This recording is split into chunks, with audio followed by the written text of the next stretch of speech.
Donc sans transition, Jean-Christophe Bilou, responsable de la Fédération nationale des MARPA, donc qui va nous détailler justement ces ateliers tests.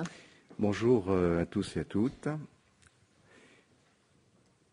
Je vais vous présenter d'abord ce qu'est une MARPA, même si Madame Depezé l'a présenté tout à l'heure. Il s'agit de structures de petite dimension, dites petites unités de vie, moins de 25 résidents, qui est une taille conviviale et familiale à la fois. Nous ne sommes pas dans un cadre d'établissement de grande dimension.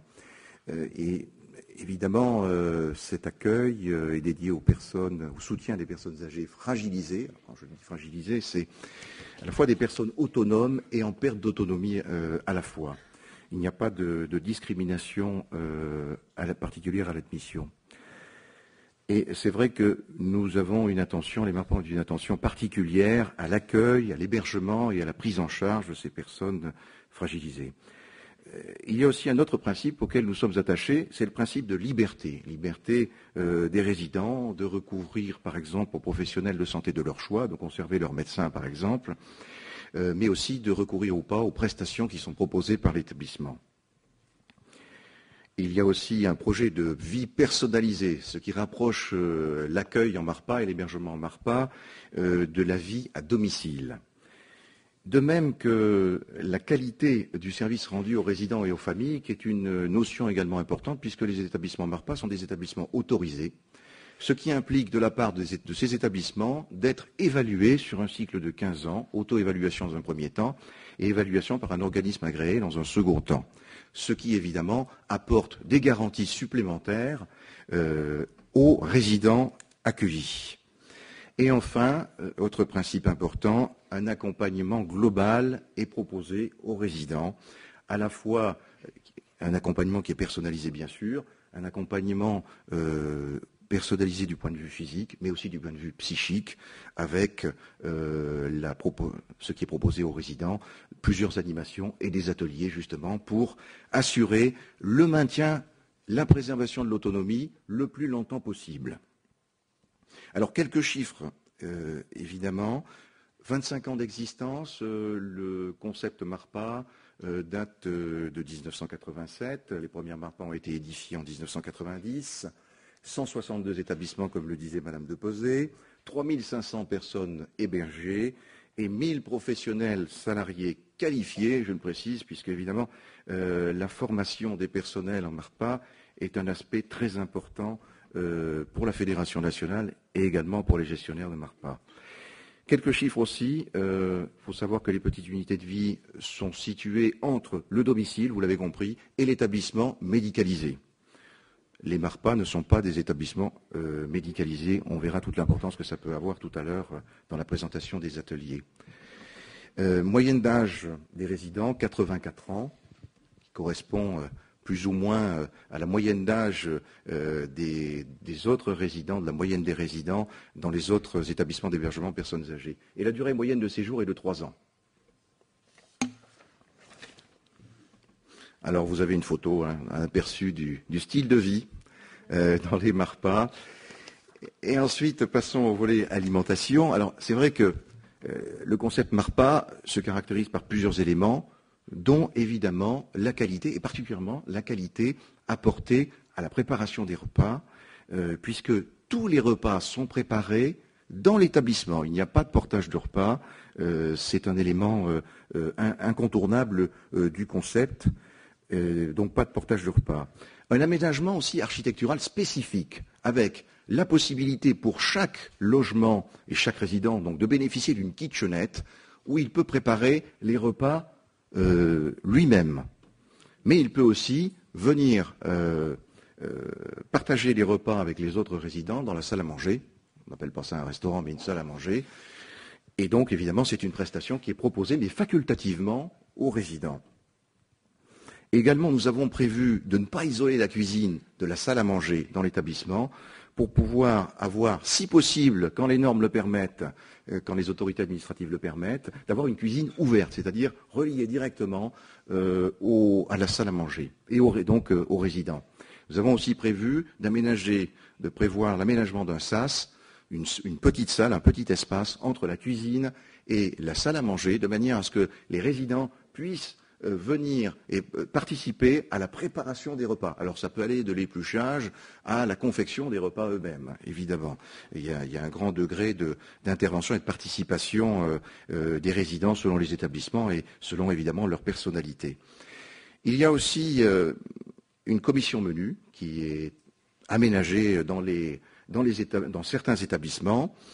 Si ce n'est pas une commission des menus, c'est un cahier de suggestions. Donc on voit quand même que les résidents ont encore une prise sur ce qu'ils mangent et une influence sur les aliments et les repas qui sont servis dans l'établissement. Non seulement ils peuvent participer à la préparation des repas, mais ils peuvent également faire des suggestions par le biais de ces deux possibilités, la commission et le cahier de suggestions.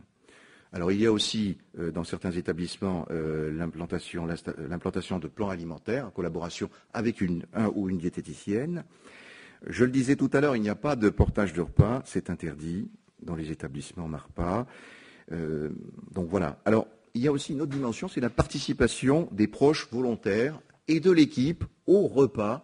Ça, c'est une dimension aussi importante parce que ça ajoute évidemment de la convivialité. Donc il y a évidemment une tarification spéciale qui est proposée aux familles, aux invités.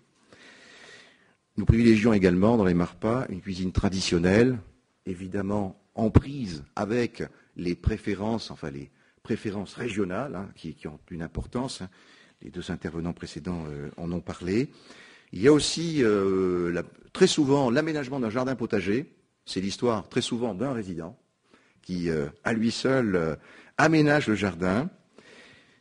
Nous avons prévu aussi, il est déjà en place, mais il va être mis à jour, un guide de bonnes pratiques. Et il y aura également un volet alimentaire et notamment des questions plus, entre guillemets, médicales, sur des bonnes pratiques en matière d'hygiène bucco-dentaire et de prévention diverses.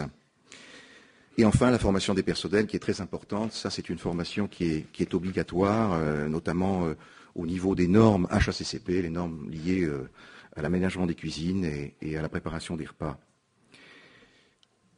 Alors, l'initiative de ce partenariat entre la Fondation Louis Bonduelle et la Fédération nationale des MARPA revient à la Fondation Louis Bonduelle et évidemment nous vous remercions de vous être rapprochés de nous pour ces ateliers qui, évidemment, comme je vous le dirai tout à l'heure, ont apporté énormément de choses, principalement envers les résidents, bien sûr.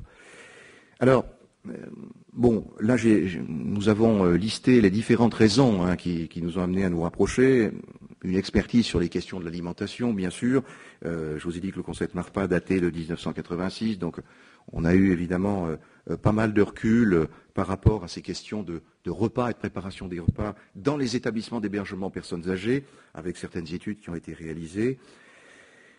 Un diagnostic partagé concernant le rôle de l'alimentation, évidemment, dans le bien vieillir, ça c'est très important aussi, puisque s'agissant des MARPA, nous sommes justement sur cette prévention et cette préservation le plus longtemps possible de l'autonomie des résidents, même si elle est résiduelle. Une responsabilité également, 162 établissements, nous sommes un acteur public, avec une obligation évidemment de s'engager, tout comme la Fondation Louis Bonduelle, dans des actions de terrain et de communication, et notamment des actions de prévention, je vous en parlais tout à l'heure, hygiène bucco-dentaire, et puis aussi des ateliers bien vieillir, proposés par la Mutualité sociale agricole, dont la Fédération nationale est proche. Voilà. Alors, s'agissant des ateliers, deux types d'ateliers, comme le disait Madame de Pesé, l'atelier art nature et l'atelier cuisine essence, donc je vais vous présenter les deux. Les participants, les résidents bien sûr, une quarantaine de résidents, le personnel de l'établissement impliqué, en moyenne 1 à 2 agents ont participé à ces animations pour les accompagner les résidents, la Fondation Louis Bonduelle bien sûr, la Fédération nationale des MARPA, la Mutualité sociale agricole, puisque nous avons ce que nous appelons des référents régionaux. Dans chaque caisse Mutualité sociale agricole, il y a un référent, donc un référent qui accompagne les MARPA, qui suit les MARPA, et donc certains ont participé donc à ces ateliers. Et enfin, les élus locaux, gestionnaires des établissements, qui sont également venus. Alors, les problématiques qui se sont posées à nous en préalable de la mise en œuvre des animations ont été plurales. Hein. Nous ne souhaitions pas que ces ateliers soient infantilisants, mais au contraire plutôt valorisants. Par exemple, on peut considérer que de la sculpture avec au moyen de légumes et de fruits pouvait être a priori infantilisante. Ce qui n'a pas été le cas, je vous rassure. Alors, les ateliers aussi qui devaient être adaptés à un public âgé, présentant parfois de multiples pathologies, ou à minima des gènes, au niveau de la vision, au niveau de l'odorat, hein, Madame Sulman en a parlé tout à l'heure, et puis au niveau aussi de l'appréhension, ce qui pouvait poser des problèmes pour le second atelier, qui faisait appel évidemment à la manipulation des aliments et de la pâte. Mais des ateliers également adaptés aux ressources limitées des MARPA, des établissements, et évidemment, quand on dit responsable, éco-responsable, je vous dirai tout à l'heure, tous les matériaux utilisés pour ces ateliers ont été réutilisés. Des animations également, des ateliers collectifs qui respectent le libre choix des résidents, puisque comme vous l'avez compris, dans les MARPA, nous respectons un principe de liberté des résidents dans leurs différents choix de vie. Et enfin, des ateliers qui créent la surprise, mais sans pour autant bousculer, excusez-moi. Bousculer parce qu'évidemment, ces ateliers pouvaient être source de stress, et c'est ce que nous ne souhaitions pas. Stress parce que, évidemment, un peu intrusif. Les ateliers, évidemment, n'étaient pas obligatoires, hein, et proposés à titre facultatif, mais il a fallu préalablement, et ça, je trouve que les animateurs de ces ateliers ont respecté justement les résidents qui ont souhaité participer, en leur expliquant au préalable la démarche. Ça, c'était très important. Alors, premier atelier, l'atelier Art Nature, qui a été mené par Marc Pouillet, un artiste de jardin, avec la mise en scène de légumes, et d'autres végétaux, donc afin de créer ce qu'on peut appeler de véritables œuvres d'art, hein, dans certains cas. Hein. Et enfin, donc, utiliser des formes de légumes et des espaces environnants pour installer des créations éphémères. Alors justement, Madame de Pesé, vous disiez tout à l'heure, ces créations sont éphémères, et c'est vrai que beaucoup de responsables d'établissements et de résidents nous ont dit que ça serait bien qu'on les conserve. Et donc, grâce au set de table, hein, ça a été le cas. Alors, valeur ajoutée, évidemment, il y en a trois, Madame de Pesé l'a dit tout à l'heure. Pas de force nécessaire ou de connaissances préalables pour assister et participer à ces ateliers. Des ateliers qui ont pu être menés en collectivité et avec un investissement limité. Alors, vous avez une photo ici de la conduite de ces ateliers. Vous avez vu que la participation était bonne, hein, avec un travail des volumes. Et ce qui était intéressant aussi, c'est que plusieurs résidents ont créé plusieurs œuvres, ce qui soulignait leur motivation. Alors, les résultats de cet atelier, pour les ateliers, s'agissant de l'atelier Art Nature, les résidents ont été un peu impressionnés, évidemment, par la qualification de l'artiste, hein, Marc Pouillet, qui s'est présenté comme artiste. Alors bon, ça les a un peu impressionnés, d'autant qu'il avait amené ses ouvrages où il présentait ses œuvres. Bon, il y avait une petite intimidation, en tout cas à Neuville-Saint-Vaast, l'atelier auquel j'ai participé. Mais ils se sont quand même lancés de manière tout à fait décomplexée. Et nous avons eu un résultat de création tout à fait intéressante. Et ce qui est intéressant aussi, c'est que les résidents avaient souvent une idée de création bien précise. C'est intéressant. Voilà, alors donc, il y a aussi eu dans cet atelier des personnes qui présentaient un handicap particulier, mais ça n'a pas été un problème, ça n'a pas été un obstacle pour eux.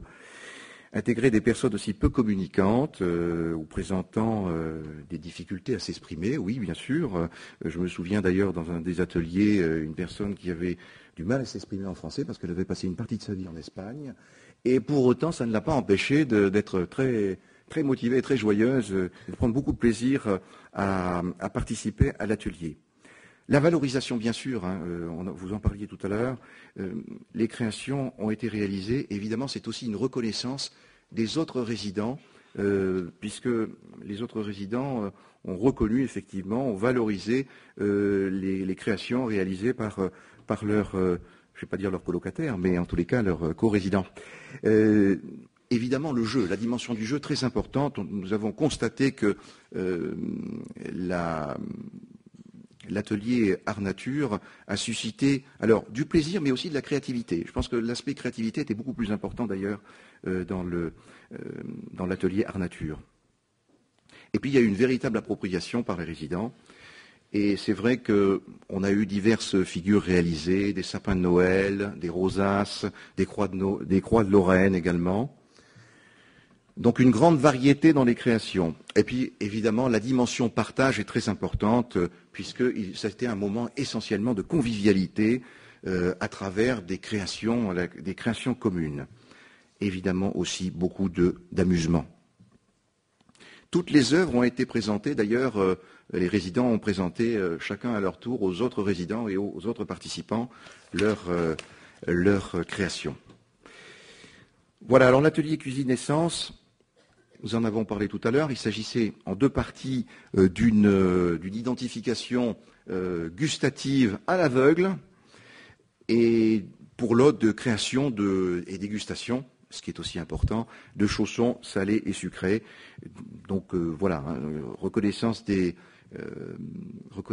identification gustative les yeux bandés, ça c'était très intéressant parce que malgré effectivement l'obstacle, il n'y avait plus de vision, eh bien il y a eu quand même de bons résultats. Il y a une bonne identification des saveurs qui ont été présentées et des parfums aussi qui ont été présentés à travers des fromages, identification de fromage, identification de saveurs de yaourt également. Alors, l'objectif, évidemment, c'était la stimulation sur le plan sensoriel, et ça a été un succès également, puisque la stimulation de l'odorat et du toucher à travers justement la manipulation de la pâte pour la constitution des chaussons s'est faite de manière tout à fait convenable. Cognitif aussi, parce qu'il y a eu un travail de souvenir et de remémoration de certains plats pour certains participants qui se sont souvenus effectivement de plats qu'ils n'avaient pas goûtés ou constitués depuis longtemps. Et puis enfin, la manipulation des aliments, évidemment, un aspect très important, mais il n'y a pas eu de problème particulier de ce côté-là. S'agissant de la valeur ajoutée, évidemment, il y a une bonne intégration dans la vie d'établissement, puisque, s'agissant de l'atelier cuisine, il a été réalisé au moment du goûter, ou un peu avant le moment du goûter pour la préparation. La reproductibilité également, puisque nous envisageons, comme disait Madame de Pesé, de reproduire cet atelier peut-être pas dans les 162 établissements, mais dans au moins une bonne moitié. Mobilisation de peu de personnel, je l'ai dit tout à l'heure, 1 à 2 agents ont été suffisants. Et, comme je le disais aussi tout à l'heure, peu de ressources existantes et réutilisation de tous les matériaux pour constituer de nouveaux aliments. Une photo. Et donc, si on fait un bilan global, une valorisation, évidemment, des résidents, le plaisir et le bien-être, beaucoup plus dans l'atelier d'ailleurs de constitution des chaussons aux pommes que dans l'atelier Art Nature, qui était plutôt un atelier de création. La stimulation globale des résidents, bien sûr. Bon, tout ça est évidemment tout à fait positif. Et enfin, donc même pour ceux qui n'ont pas participé, même pour les résidents qui n'ont pas participé, ils ont été quand même associés, et ça c'est toute la vertu des intervenants, des animateurs de ces ateliers, d'avoir associé également ceux qui ne participaient pas, par l'objet effectivement de conversations et d'associations indirectes à la création. Le bilan, évidemment, découvrir l'autre, les résidents. Les équipes se sont découvertes. Nous aussi, nous avons découvert d'ailleurs nos résidents en passant. Et donc, il y a aussi, on a bousculé aussi certains a priori, puisque les ateliers a priori n'étaient peut-être pas très originaux, mais en même temps, évidemment, il y a eu des associations surprenantes de sucrés, de salés, par exemple de chaussons aux pommes, fourrés de chocolat et de saucisson. Donc là, vraiment, on a un petit peu des mélanges surprenants, mais en même temps, c'est de la création également. Voilà. Les participants ont été évidemment convaincus. Il y a eu un franc succès dans l'ensemble des 3 Marpas, surtout d'ailleurs, je dois dire, à Aurillac-sur-Vendinelle. Et la volonté des responsables, évidemment, de faire perdurer ces ateliers dans le temps pour proposer aux résidents eh bien, des animations dans ce sens. Et donc, évidemment, il y aura, puisque c'est un succès, la préparation d'un kit pédagogique pour diffuser à l'ensemble des MARPA du réseau, ce à partir de ce mois-ci. Nous prévoyons aussi, comme disait Madame Lepesé, d'associer les autres générations dans le cadre d'une activité intergénérationnelle, donc les enfants avec les écoles proches des MARPA. C'est la plupart du temps le cas. Il y a aussi eu une diffusion des acquis de l'expérience, évidemment par des actions locales et nationales de communication. Nous prévoyons aussi d'organiser ces 2 ateliers dans une MARPA de la région parisienne et de faire venir effectivement la presse et d'autres acteurs du secteur médico-social pour diffuser ces ateliers. La retombée pour la Fédération nationale, c'est évidemment l'enrichissement de l'offre d'animation, d'activités, d'ateliers proposés par les MARPA à leurs résidents, la mise en application concrète et la réaffirmation du concept MARPA, notamment à travers les aspects de prévention santé et de préservation de l'autonomie des résidents, puisque ces ateliers ont vraiment été un outil de préservation de l'autonomie des résidents. Et enfin, la Fédération des MARPA autour d'un projet d'animation, d'un projet d'atelier commun, puisque nous sommes très attentifs aux pratiques professionnelles communes. Je tenais à remercier la Fondation Louis Bonduel, Bilkis Média, Brigitte Chiquini, qui est présent parmi nous, Julie Copé également, Marc Bouillet, qui est l'artiste art nature, et enfin les responsables de MARPA, les gestionnaires et bien sûr nos résidents. Merci de votre attention. Merci beaucoup Jean-Christophe Bilou pour toute cette description fort intéressante. Alors moi j'ai juste une toute petite question, même si on n'est pas très en avance. On va quand même. Est-ce que, quels que soient les 2 types d'ateliers que vous avez fait, art floral ou cuisine, est-ce qu'il y a eu beaucoup de réticences? Vous disiez tout à l'heure que certaines personnes ne participaient pas, mais on montrait bien qu'on les incluait quand même dans le résultat, dans l'accueil au final.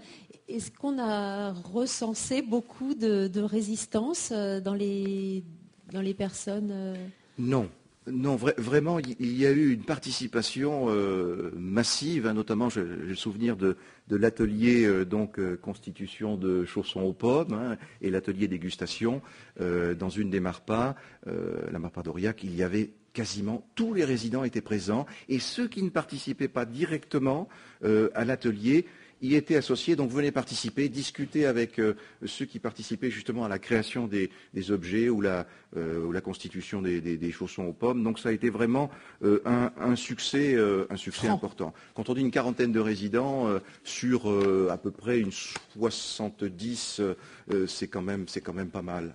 D'accord. Tant mieux. Alors, longue vie aux ateliers, puisque maintenant ça va se développer dans toute la France. Absolument. Donc, il y a de quoi faire. Merci Absolument. beaucoup.